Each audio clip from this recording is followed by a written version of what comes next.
Halo semuanya, selamat datang kembali. Apa kabar kalian semua? Semoga baik-baik saja. Pada video kali ini kita akan membahas spoiler lanjutan dari sebuah film animasi yang berjudul Against the Gods. Baiklah, daripada kalian semua penasaran, mari kita mulai saja pembahasan spoiler lanjutan untuk episode kali ini. Tanpa berbasa-basi lagi, langsung saja kita mulai videonya.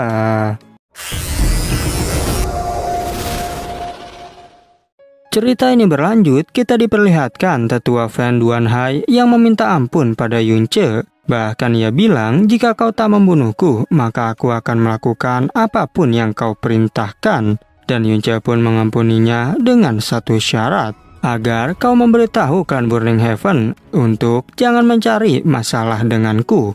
Atau jika tidak, maka seluruh anggota klan Burning Heaven akan kumusnahkan. 3 hari kemudian, Yunce telah tiba di istana Frozen Clouds, dan ia melihat sebuah istana yang dipenuhi oleh es. Dirinya juga sudah tak sabar untuk bertemu dengan peri kecil. Sesampainya di depan gerbang, terdengar suara yang melarang orang asing untuk masuk, karena istana Frozen Clouds saat ini sedang mengasingkan diri, dan jika memaksa masuk, maka harus menanggung akibatnya. Molly menjelaskan bahwa di depan gerbang terdapat formasi serangan, dan dengan kekuatanmu saat ini kau harusnya mampu menghancurkannya. Sehingga saat itu juga Yunce langsung melancarkan serangan. Dan benar saja, serangan Yunce berhasil menghancurkan formasi itu. Tapi kini muncul Chuyueli yang menjadi sangat kesal. Namun justru ia terkejut karena melihat Yunce yang masih hidup. Yunce membenarkan hal itu, bahwa aku memang masih hidup, dan sekarang biarkan aku masuk untuk bertemu dengan peri kecil. Tapi Chuyueli memberitahu bahwa kakakku sudah diusir dari istana Frozen Clouds. Yunce yang mendengarnya menjadi sangat terkejut, dan ia yakin orang yang melakukan hal ini adalah Gong Yuxian, sehingga ia menyuruh Ratu Yuxian untuk keluar sekarang juga. Dikarenakan Yunce sudah lancang, para murid pun mulai mengepungnya. Tapi hal itu tentu tak terlalu berarti, karena Yunce dengan mudah mengalahkan mereka semua. Tak berselang lama, muncullah Ratu Yuxian yang sangat marah, karena berani-beraninya ada orang yang menerobos masuk istanaku. Sehingga saat itu juga terjadilah pertarungan di antara mereka. Ketika pertarungan berlangsung, Yunce cukup terkejut karena Ratu Yuxian adalah orang terkuat yang pernah ia hadapi. Begitu pula dengan Yuxian yang tak percaya jika bocah ini bisa sangat kuat. Dan ia bertanya, apakah kau berasal dari tempat suci? Yunce tak menjawab pertanyaan itu dan justru malah berkata bahwa kekuatan mistik Chuyue-chan telah lumpuh dan juga diusir dari istana. Apakah semua ini adalah perbuatanmu? Saat itu Chuyueli memberitahu bahwa orang ini adalah Yunce yang ternyata masih hidup. Hal itu pun membuat Ratu Yuxian menjadi semakin terkejut, karena kekuatan Yunce jauh lebih kuat dari yang dirumorkan. Ratu Yuxian berkata bahwa Chuyue-chan melanggar aturan itu semua karena dirimu. Tetapi Yunce menjawab bahwa aku telah jatuh cinta kepadanya. Namun mengapa justru aturanmu malah membuatnya menjadi terbelenggu? Tak hanya itu, Yunce juga bertanya mengapa kau mengusirnya dari sekte. Apalagi dirimu juga sampai melumpuhkan kekuatan mistiknya. Dan Yuxian menjelaskan bahwa aku tak melakukannya, melainkan Chuyue-chan sendirilah yang melumpuhkan kekuatan mistik demi menyelamatkan janinnya. Yunce yang mendengar jawaban itu menjadi tak percaya, karena peri kecil yang terkenal dingin justru malah melakukan hal ini. Bahkan ia berjanji pasti tak akan pernah melupakan jasa dari peri kecil. Yunce bertanya lagi apakah saat itu kau tidak mau menyelamatkannya. Padahal jika menggunakan Purple Vein, pasti dia dan janinnya akan selamat. Sehingga semua alasanmu hanyalah omong kosong, karena kau hanya ingin menyelamatkan reputasimu saja. Tak berhenti sampai di situ, Yunce juga mengingatkan agar sebaiknya kau berdoa. Jika aku menemukan peri kecil dan anak kami masih selamat, atau jika tidak, maka aku akan mengambil nyawamu. Ratu Yuxian memberitahu, sekalipun penangananku memang kurang, itu bukan berarti kau bisa membuat keributan. Dan jika kau tak memberikan penjelasan, maka jangan harap bisa keluar dari sini. Yunce mengatakan bahwa seharusnya kau yang menjelaskan dan bukan diriku. Dan ia pun kembali melancarkan serangan dengan api Phoenix. Sementara Yuxian menggunakan teknik terkuat untuk menjebak Yunce. Setelah Yunce terjebak, Ratu Yuxian berkata, jika Yunce tak mungkin bisa keluar dalam waktu singkat. Tapi secara tiba-tiba, kini teknik itu mulai retak secara perlahan. Bahkan Yuxian terkejut karena Yunce dapat menghancurkannya dalam sekejap. Tak berhenti sampai di situ, kini tubuh Yuxian sampai dibuat muntah darah. Dan Yunce menjelaskan bahwa serangan barusan adalah hutangmu terhadap Cuyue-chan. Tapi Yuxian menjawab bahwa aku tak memiliki hutang apapun terhadapnya.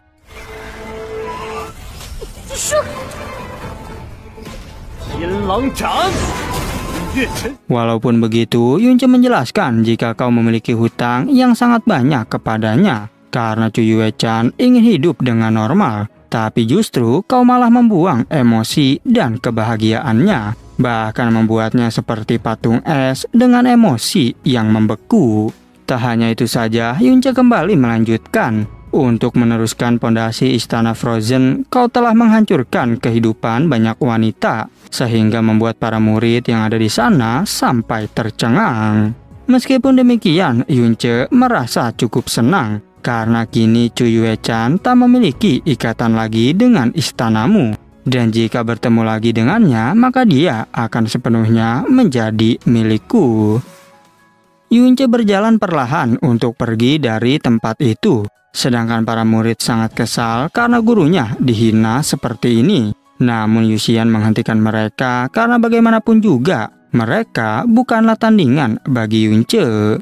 Setelah itu, Yunce bertanya-tanya di manakah peri kecil sebenarnya.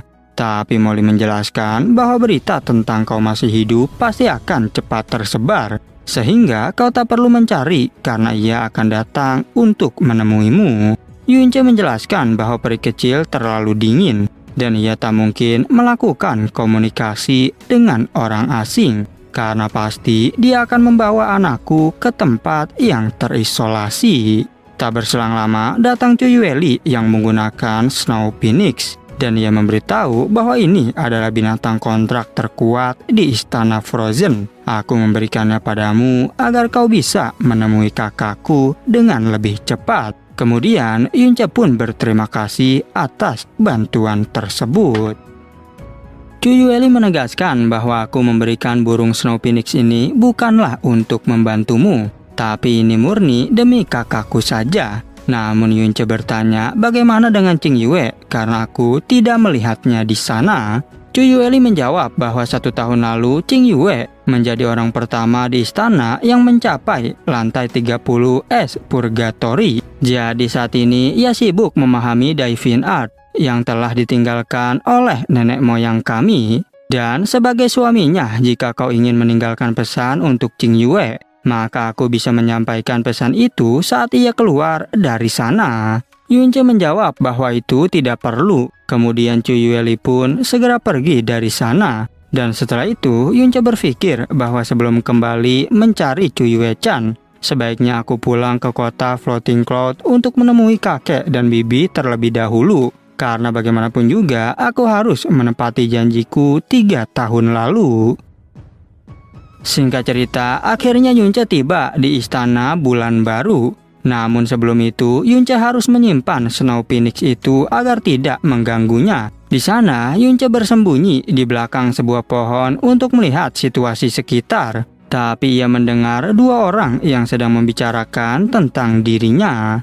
Orang itu berkata bahwa Yunce benar-benar hebat karena ia bisa merebut kembali Putri Chang Yue dan melukai Fan Juicheng yang dijaga oleh 8 orang tingkat Heavenly Mystic. Mendengar hal tersebut membuat Yunce tak menyangka jika beritanya sudah sampai di kota ini. Namun tiba-tiba saja senior Sikong datang dan bertanya pada mereka, "Mengapa kalian malah mengobrol di sini? Bukankah kalian harus kembali berlatih?" Lalu mereka pun meminta maaf karena membuat kesalahan. Dan mereka berkata bahwa kami akan segera pergi untuk berlatih.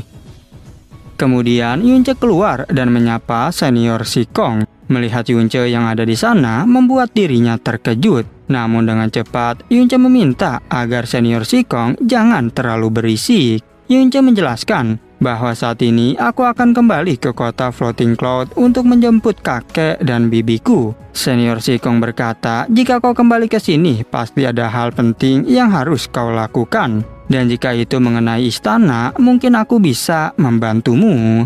Yunce mengatakan bahwa klan Xiao itu pengecut dan tidak berperasaan. Jadi aku tidak bisa menempatkan mereka di sana. Dan bisakah senior membantuku agar kakek dan bibiku bisa tinggal di sini? Senior Sikong mengerti akan hal itu. Kemudian ia berkata bahwa aku berjanji jika kakekmu bersedia datang ke sini, pasti kami tidak akan memperlakukannya dengan buruk. Di samping itu, dengan reputasimu saat ini, jika kau menempatkan kakek Xiao di istana ini, sama saja kau memberikan hadiah yang besar kepada kami. Yunce pun segera berterima kasih pada senior Sikong karena telah membantunya. Namun sebelum itu, senior Sikong mengingatkan agar Yunce selalu berhati-hati karena klan Burning Heaven sedang mencari keberadaan Yunce saat ini.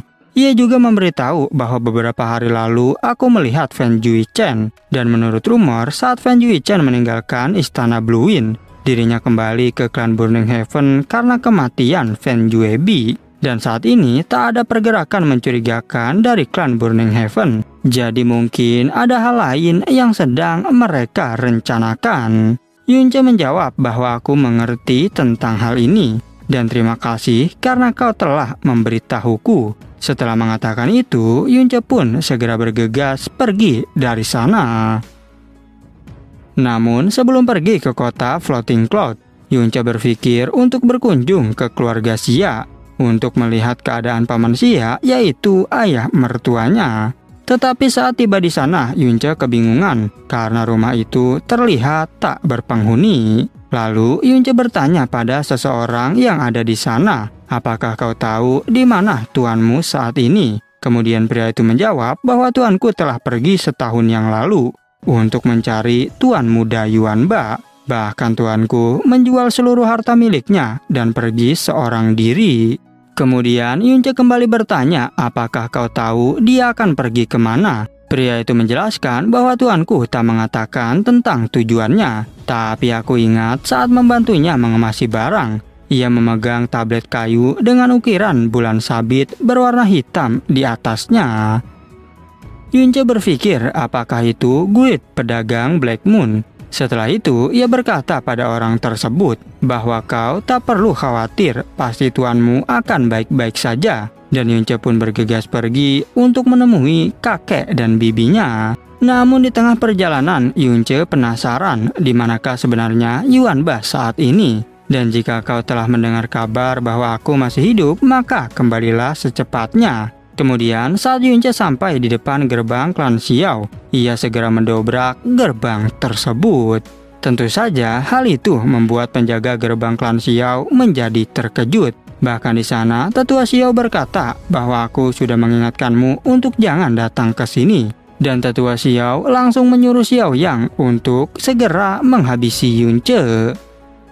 Sebelum itu, Xiao Yang berkata bahwa aku tak menyangka sampah sepertimu bisa bertahan di luar sana selama 3 tahun sendirian. Lantas Xiao Yang segera bergegas melancarkan serangan. Namun hanya dengan 1 kali tendangan, ia dibuat terpental oleh Yunce.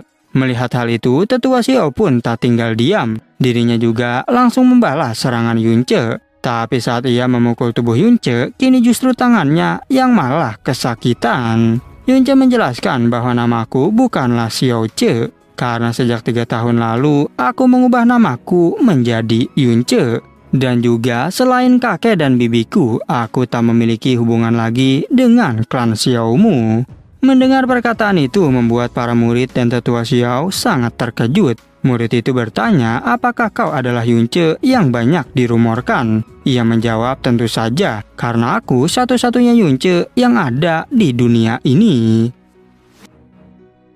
Yunce menegaskan pada tetua Xiao yang bernama Xiao Yunhai bahwa kau telah menjebak bibiku, jadi hari ini aku datang untuk menghabisimu. Kemudian Yunce segera melancarkan serangan yang membuat tetua Yunhai tersungkur. Tetua Yunhai menjelaskan bahwa waktu itu aku terpaksa mengusirmu karena kau tak memiliki hubungan darah dengan kami. Tapi bagaimanapun juga, kamilah yang merawatmu selama 16 tahun ini. Yunce menjawab, semua yang kau katakan hanyalah omong kosong. Karena orang yang merawatku adalah kakekku dan bukanlah klan Xiao milikmu. Dan kau hanya memberi penghinaan bahkan menindasku. Jadi aku tak akan pernah melupakan hal itu. Yunce kembali berkata bahwa aku belum akan membunuhmu. Karena kakek dan bibiku pasti akan merasa bersalah atas kematianmu. Kemudian tetua Yunhai mengatakan jika kau mengampuni kami, maka mulai saat ini klan Xiao akan menjadikanmu sebagai satu-satunya pemimpin kami. Yunce menjawab, jika seperti itu, maka pergilah kalian semua ke belakang gunung. Kau juga harus berlutut untuk memohon pada kakek dan bibiku agar keluar dari sini. Maka jika kau berhasil, aku akan mempertimbangkan hidupmu. Namun saat itu tetua Yunhai menjawab bahwa 3 hari lalu klan Burning Heaven datang membawa bibi dan kakekmu. Jadi kami tak bisa menolak mereka. Tak banyak bicara, Yunce pun segera bergegas pergi untuk mencari kakek dan bibinya. Yunce bertanya pada senior Shikong melalui sebuah batu transmisi suara di mana saat ini klan Burning Heaven berada.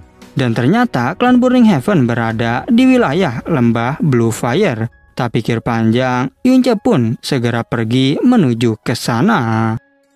Dan pada akhirnya spoiler untuk episode 39 pun bersambung. Oke, cukup sekian, terima kasih untuk video kali ini dan sampai jumpa di video berikut.